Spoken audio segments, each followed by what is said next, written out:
Surprise. এবার তোর ভালো লাগছে তুহিন? হ্যাঁ মালকিন, খুব ভালো লাগছে। এখান থেকে যা, তো স্যার এখনই চলে আসবে, বাসার যত কাজ আছে সেরে ফেল। ঠিক আছে মালকিন। কোথায় যাচ্ছিস? এখানেই দাঁড়া। সামিয়া, তুমি আগে বলো, তুমি এর সাথে বেডরুমে কি করছো? কি হয়েছে জাহিদ, তুমি এত রেগে যাচ্ছ কেন? আমি রেগে যাচ্ছি কেন?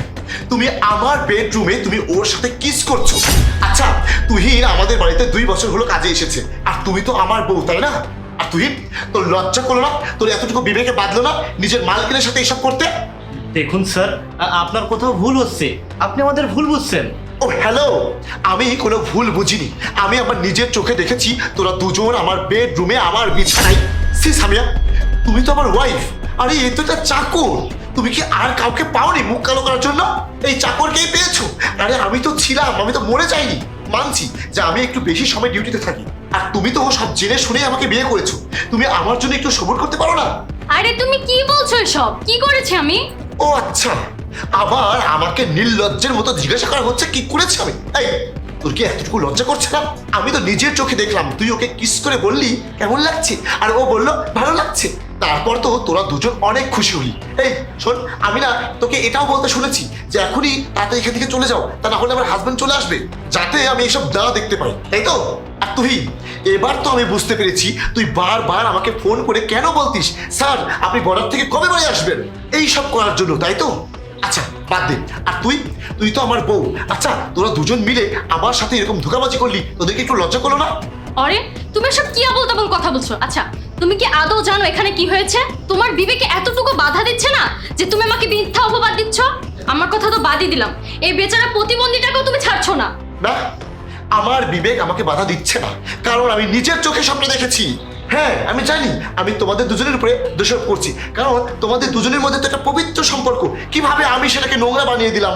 সামিয়া, তোমার হাজবেন্ড সেনাবাহিনীতে চাকরি করে, আর সেনাবাহিনীকে এই সমাজ সবার উপরে সম্মান করে, আর সেনাবাহিনীর পরিবারকেও সবাই সম্মান করে। কিন্তু তুই তো আমাদের মান সম্মান সব ধুলোয় মিশিয়ে দিলি।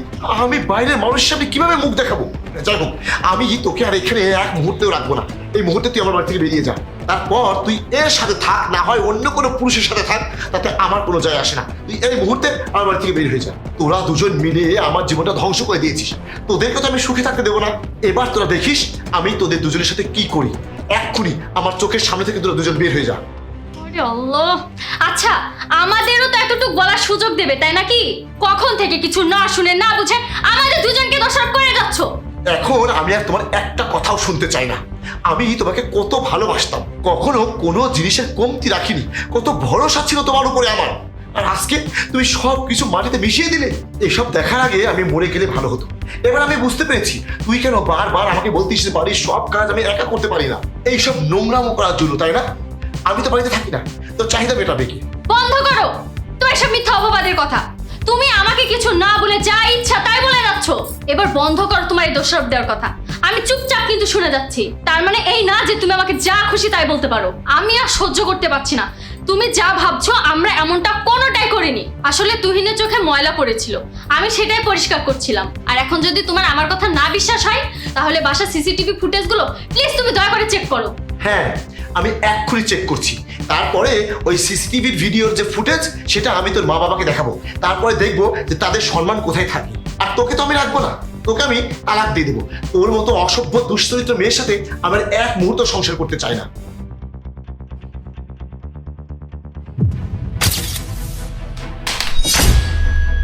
মুখের মধ্যে আবার কি বললো? অনেক জ্বালা পোড়া করছে। ম্যাডাম, ম্যাডাম, এদিকে একটু আসেন না, দেখুন ওর চোখে যেন কি পড়েছে, খুব জ্বালা পোড়া করছে, একটু আসেন না ম্যাডাম। শিট, আমি নিজের অজান্তে রেগে গিয়ে কি সব বলে ফেললাম। প্লিজ সামিয়া, তুমি আমাকে ক্ষমা করে দাও। আমি আসলে হঠাৎ করে তোমাদেরকে এভাবে দেখে আমার মাথা ঠিক রাখতে পারিনি, তাই রাগের মাথায় অনেক কথা বলে ফেলেছি। প্লিজ, আমার ভুল হয়ে গেছে, আমাকে ক্ষমা করে দাও। এখন ক্ষমা চাচ্ছ কেন? বলো, তোমার মুখে যা আসে তাই বলো। বলো আমার ব্যাপারে তুমি আর কি কি নোংরা কথা বলতে চাও, বলো বলো বলছি। আমি তোমার ওয়াইফ। আচ্ছা, তোমার বিবেকে এতটুকু বাদলো না মিথ্যা অপবাদ দিতে? এসব না হয় বাদই দিলাম, আমি তোমাকে আমার নিজের মুখে বললাম এসব কিছু না, তারপরেও তুমি আমার কথা বিশ্বাস করলে না। যাই হোক, আমি আজকে খুব ভালো করে বুঝলাম যে তুমি আমাকে এতটুকু বিশ্বাস করো না। আর তুমি কি বলছিলে? ওই ভিডিও সেভ করে আমার বাবা মাকে দেখে অপমান করবে? এমনকি তুমি বলেছো আমাকে তালাক দিবে। আরে তুমি আমাকে কি তালাক দিবে? আমি তোমাকে তালাক দিব। আমি একদমই তেমন মানুষের সাথে থাকতে চাই না যে কিনা তার বউকে বিন্দু পরিমাণ বিশ্বাস করে না। না না সামিয়া, প্লিজ তুমি আমাকে ক্ষমা করে দাও। আমি আজকের পর থেকে তোমাকে আর কখনোই সন্দেহ করবো না। আমি আর কখনোই তোমার সাথে রেগে কথা বলবো না। প্লিজ এবারের মতো তুমি আমাকে ক্ষমা করে দাও। আমি আর একটা কথা শুনতে চাই না। থাকো তুমি তোমার বাড়িতে, একা থাকো তুমি এর বাড়িতে। আমি আমার বাপের বাড়িতে চলে যাচ্ছি। প্লিজ সামিয়া, প্লিজ এভাবে যেও না। হাত ছাড়ো আমার। আজকের পর থেকে তুমি আমার চোখের সামনে আসবে না। প্লিজ সামিয়া, এভাবে যেও না। প্লিজ সামিয়া, আমি তোমাকে সাথে থাকতে পারবো না। তুই প্লিজ, তুই জানা তোর মালকে কিছু বোঝা। আমি তো মালকে কিছু থাকতে পারবো না। প্লিজ বাদ দিন স্যার, এখন কিছু বলে আর করে লাভ হবে না। কারণ একটা মেয়ে সব সহ্য করতে পারে, কিন্তু নিজের স্বামীর থেকে অপবাদ সহ্য করতে পারে না। আমিও এখান থেকে চলে যাচ্ছি। আমি এই মিথ্যা অপবাদ নিয়ে এখানে থাকতে পারবো না।